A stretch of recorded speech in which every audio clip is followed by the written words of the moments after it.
At the very base of the scale of consciousness, we find what is most dense, most inert, and seemingly inanimate, the mineral world. According to the model illustrated in Figure 30, this level marks the starting point of a continuum that extends towards increasingly subtle forms of being. Within this framework, the terms realities and states of consciousness are interchangeable. Each reality represents a particular way of perceiving and responding to the universe. Let us imagine a rock. Its perception of the environment would be extremely faint, perhaps limited to the most basic distinctions: heat and cold, light and darkness. It does not grow. It does not reproduce. It simply erodes with time. And yet, even here, there is an exchange of energy with other levels of existence. Silence is not absolute. Something vibrates. Something responds. Reality itself can be understood as a continuous field, which, under certain conditions, organizes into defined centers. Wherever energy concentrates and remains sustained, a form of individuation emerges. In the mineral realm, this process is extremely subtle, but it can become perceptible over vast spans of time. This process does not require intention or awareness. It unfolds naturally, governed by duration, repetition, and sustained interaction. What appears static is, in reality, slowly participating in a broader energetic circulation that spans multiple layers of existence.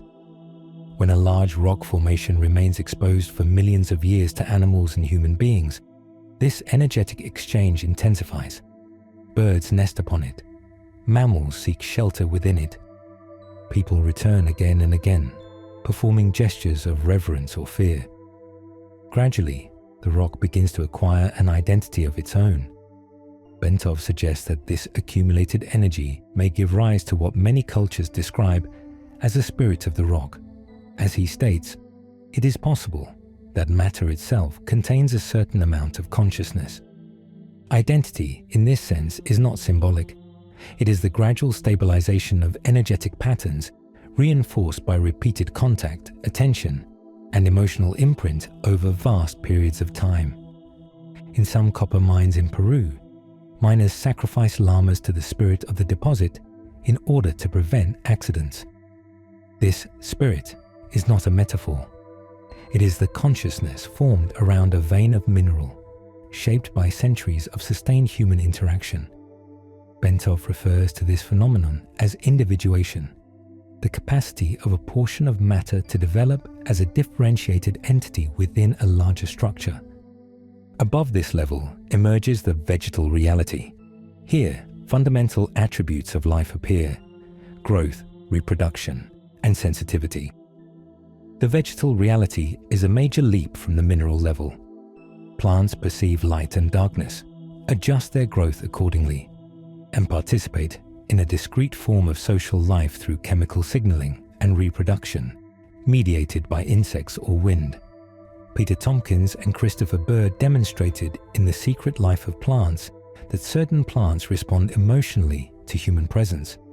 They react to threats, to gestures of affection, and even to intention alone. These responses, recorded using sensitive electrical instruments, suggest that vegetal consciousness extends beyond roots and stems. According to Figure 30, the energetic exchange curve of plants overlaps with that of human beings. The animal level introduces independent mobility and developed sensory systems. Sight, hearing, smell, touch, and taste allow for a far richer perception of the environment. Animals experience pain, fear, pleasure, and curiosity. They live in organized groups with hierarchies and defined roles, as seen in wolves, bees, and ants. Some animals, such as domestic dogs and cats, form deep emotional bonds with humans. Others, like porpoises, display a sensitivity that seems to anticipate internal states, as though they were responding to signals beyond ordinary sensory perception. Bentov summarizes this entire shared network with a decisive statement: the common uniting element of all creation is consciousness.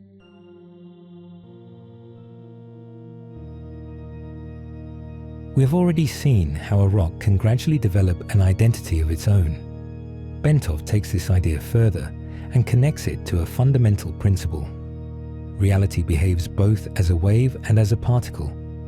A continuous field of energy can granulate into differentiated units when it enters into relationship with something that can receive it, organize it, and sustain it. In other words, what looks like a seamless continuum can, under the right conditions, break into particles of experience, stable centers that persist as long as the organizing influence remains. Something very similar occurs with consciousness.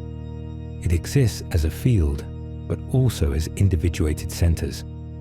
Wherever energy concentrates and remains focused for a sufficient length of time, an entity emerges.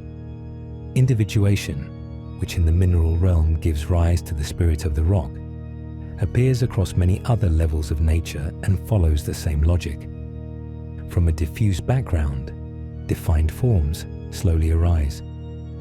One example of this process is Mescalito, the spirit associated with the peyote in certain traditions.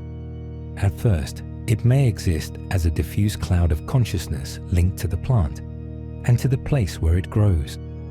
As more people establish contact with it, invoke it, respect it, or fear it, Mescalito takes on a more defined form. The entity becomes shaped by the expectations of those who perceive it. For some, it appears as a teacher. For others, as a protective or punitive presence.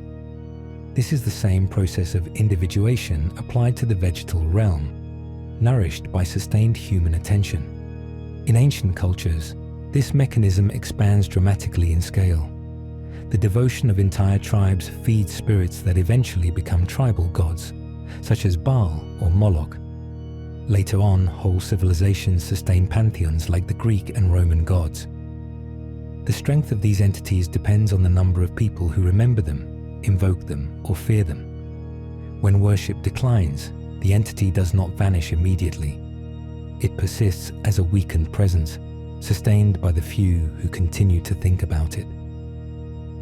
Bentov describes nature as a modular system, entities within entities, ranging from the densest levels to vast structures.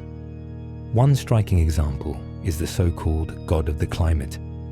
Enormous masses of air, with their own characteristics, can behave like a regional consciousness. Within them, sub-entities arise, such as storms, local weather fronts, or, in extreme cases, tornadoes and hurricanes. These phenomena are intense but short-lived individuations, formed when energy concentrates for a limited time before dispersing again into the general field. The image that emerges is that of a nature populated by consciousnesses at different degrees of definition. Some are barely perceptible. Others are powerful enough to have governed entire religions. In every case, the attention and energy of living beings contribute to shaping these entities, sustaining them, and gradually transforming them over time.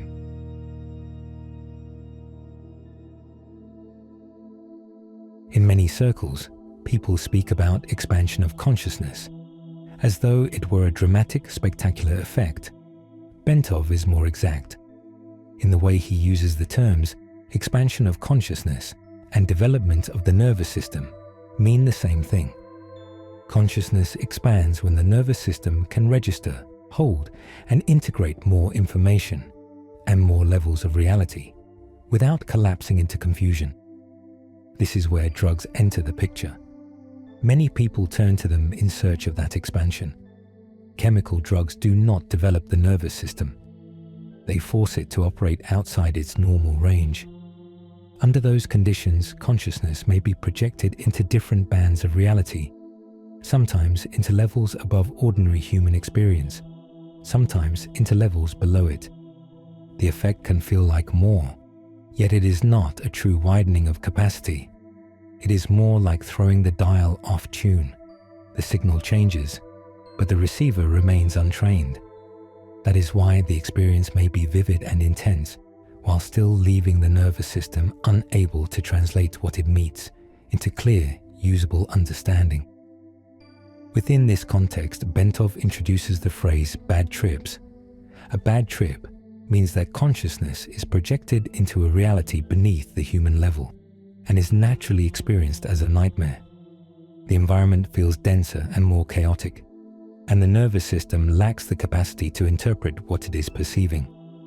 Drugs can shift consciousness, but they do not make it more stable or genuinely broader. They may even disrupt the evolutionary process of the nervous system, which is the true vehicle of growth. Bentov then introduces the concept of energy consciousness. Every thought corresponds to neuronal activity, electrical currents, and radiation extending beyond the skull. None of it is lost. Thoughts radiate outward as waves that mingle with the general field. Thought exists below the threshold of a recognizable thought. It appears first as a subtle impulse, and only afterwards as conscious content. When these impulses are sustained and focused with intention, they become coherent thought forms. They do not only affect the person who emits them, they can influence other beings when there is affinity or resonance. Bentov points out that this is the way nature communicates with its most receptive creatures. This is nature's way of communicating with its favorite creatures, the creative people of all walks of life. Our perceptual system functions like a small window opened onto a universe overflowing with signals. We are surrounded by emissions from other beings, by layers of reality and levels of consciousness, yet we capture only a tiny fraction. That gap in communication sets the stage for what comes next: sleep states, out-of-body experiences, and the astral realities described in the following levels.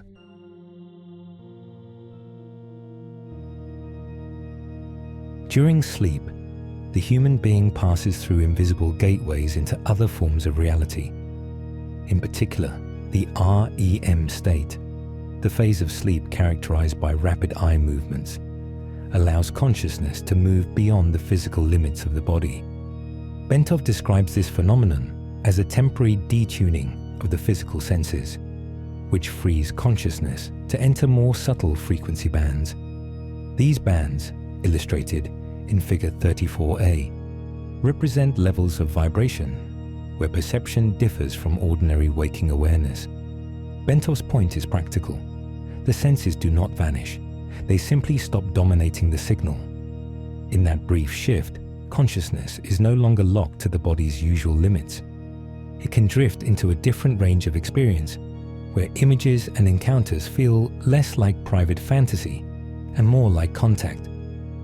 The change is subtle, but it is enough to open a doorway. And for many people, it happens night after night. In this state, many people report experiences in which they feel outside their bodies. They float, observe from the ceiling, move through other rooms, or travel to unfamiliar places. This is what is commonly known as astral travel. Accounts collected by Robert Monroe and Raymond Moody describe individuals who see their own bodies from the outside or pass through spaces with striking clarity and coherence. Bentov argues that these experiences are not simple hallucinations, but genuine visits to other bands of consciousness. Figure 34. B shows how, during sleep, human consciousness can move towards higher or lower levels, depending on its energetic tuning. Dreams function as a form of training, a gradual preparation for the reality encountered after death, a rehearsal for life in the astral plane. During these transitions, contact with non-physical presences becomes possible. This is reported in cases studied by Carlis Osis and Ian Stevenson, who investigated apparitions of deceased individuals during lucid dreams or altered states of awareness. Bentov summarizes this idea with sharp irony. The dead are not quite as dead as most of us like to think they are. From the shamanic world, Carlos Castaneda recounts his learning experiences with Don Juan and Don Genaro. In these accounts, the dreamer acts as a warrior in realities filled with danger. If he acts incorrectly, he dies. If he acts correctly, he survives. It is a universe close to the vegetal and animal levels, governed by struggle and survival. It is no coincidence that in Castaneda's early books, the words love and God are almost entirely absent. Don Gennaro introduces another key insight: his profound love for the earth as a great conscious being. By identifying with it, he receives unusual strength and abilities that would otherwise seem impossible. Bentov warns that the astral plane is not uniform. There are elevated regions, but also lower strata populated by psychic residue, criminals, or drunkards. Astral tourists who enter without guidance can become trapped in distressing experiences. This is why protection and conscious training are essential. One example illustrates the logic of this realm. Someone dreams of a green horse inside a telephone booth, speaking with their partner. Rather than questioning the absurdity of the scene, the dreamer feels jealousy and anger. In the astral, logical evaluation does not occur. Emotional reaction dominates, as if everything were entirely normal. Lucid dreams, astral travel, and near-death experiences are not anomalies. They are expressions of a broader principle. Human consciousness is mobile, adaptable, and capable of exploring dimensions beyond the tangible world.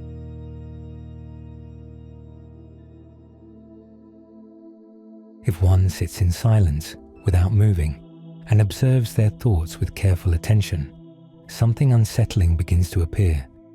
At first, thoughts arrive as they always do: words, images, fragments of ideas. But if observation continues without getting involved, a subtle phenomenon emerges. Something precedes the thought, something imperceptible, yet real. This experiment requires no devices and no formulas, only willingness and silence. The key lies in refining attention to the precise point where the mind has not yet formed an idea, but an impulse has already been activated. That prior moment, that faint pressure pushing a thought into existence, is the true origin of thinking. Staying with that moment requires patience. Attention must remain steady without chasing the impulse or suppressing it. Only then does the gap become visible, revealing the subtle mechanics behind ordinary mental activity. I have spent years exploring this threshold. What I discovered is that thought does not originate in the brain. The brain functions more like an amplifier, a receiver that transforms subtle impulses into mental forms we can recognize.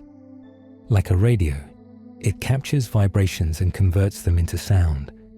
These impulses do not arise from neural tissue itself, but from a finer energetic network connected to what may be called the mental body.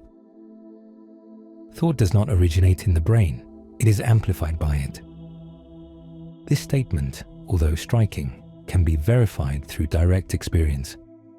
When one manages to interrupt the automatic association between impulse and thought, the birth of the mind can be observed in real time. Before every image, there is a flash. Before every word, an invisible movement. That flash is not random. It emerges from deeper layers of consciousness.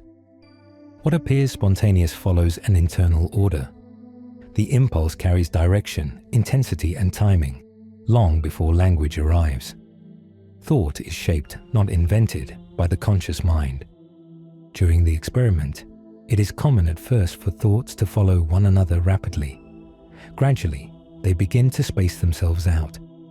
In that silence, preliminary signals appear: a slight unease, a sense that something is coming. These are the first indications of the subtle body at work.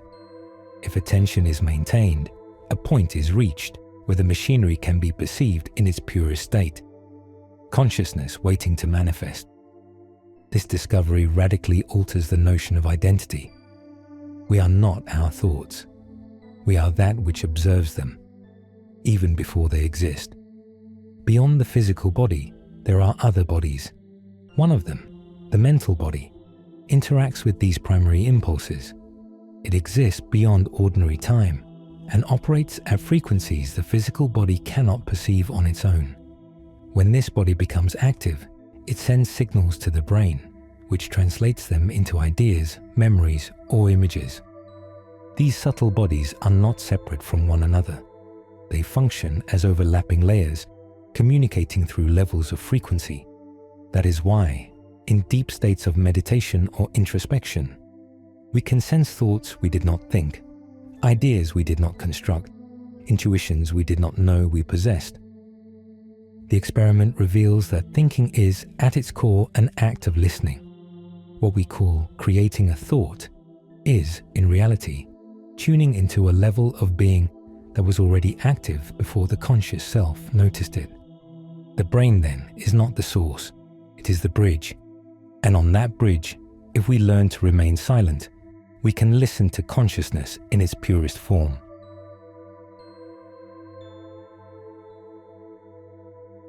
Consciousness is not static, nor does it emerge fully formed.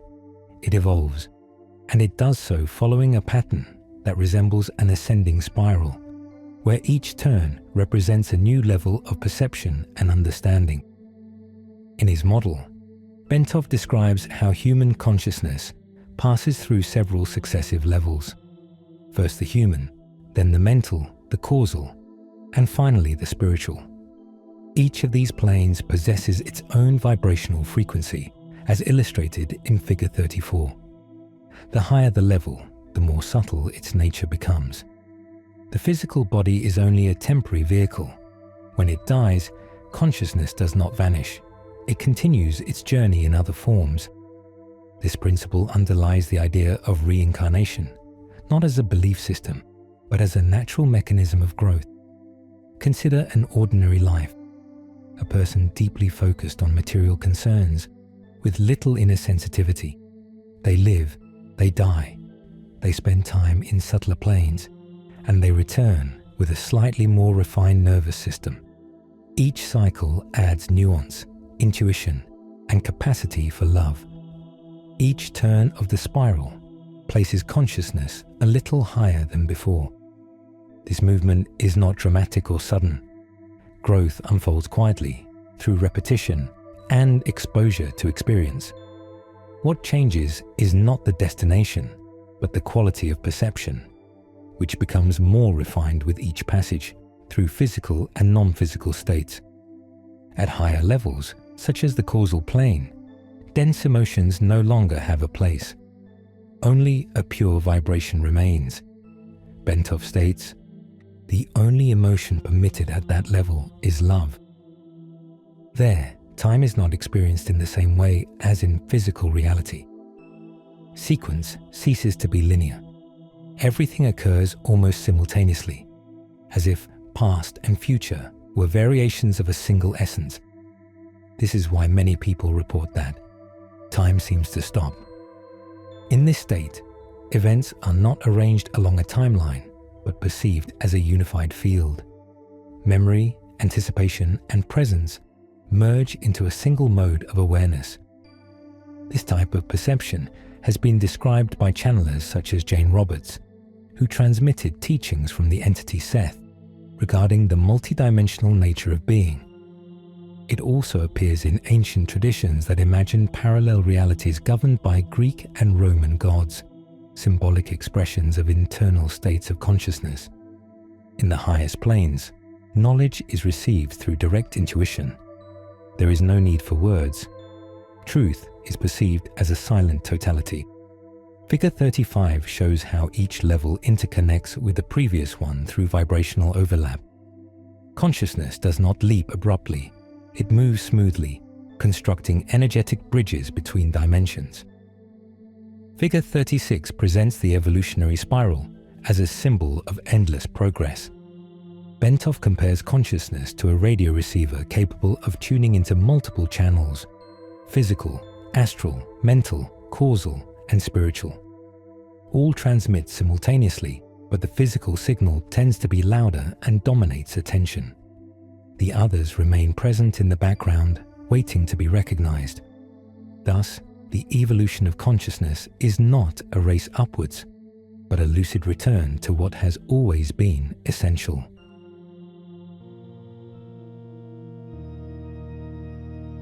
When we look at our body in a mirror, we see only a part of what we are. Beyond visible matter, there are subtle fields that surround and interpenetrate the physical body. Bentov expresses this clearly. Our physical body is interpenetrated by bodies of higher frequencies. These bodies, mental, emotional, astral, are not abstract esoteric concepts. They are real structures, although imperceptible to ordinary sight, and they directly influence how we think, feel, and heal. The mental body processes thoughts and ideas. The emotional body stores sensations, emotional memories, trauma, and joy. The astral body serves as a bridge between the physical and the spiritual, and it is the vehicle used in lucid dreams and out-of-body experiences. Together, they form a harmonious energetic architecture, like overlapping layers vibrating at different levels. They do not sit outside the body like clothing. They overlap the physical form, sharing the same space, while operating at different rates of vibration. Because they interlock, a shift in mood can ripple into thought, and a change in thought can soften emotion long before the body reacts. That is the logic Bentov sketches. Figure 19 illustrates this organization, concentric bodies extending beyond the skin, responding to internal and external stimuli. These layers shift with health, emotion, and environment. Some people perceive these changes as warmth, tingling, pressure, or even subtle electrical currents. When you are emotionally unsettled, you may feel a knot in the chest or a heaviness in the head.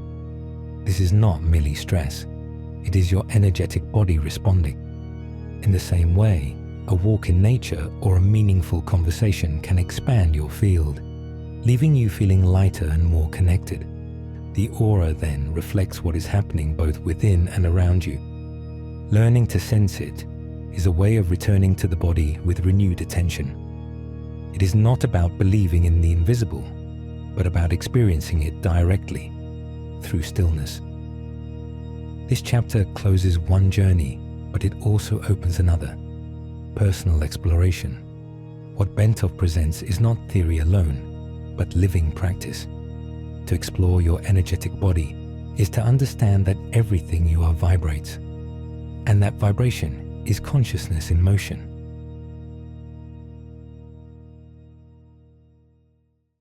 And that concludes our video. If you enjoyed the content as much as we did, don't forget to subscribe so you don't miss a single episode. Leave a comment below. We'd love to hear your feedback and suggestions for future videos. And don't forget to turn on notifications to stay up to date with all our updates. Thanks for being part of our community. See you in the next video.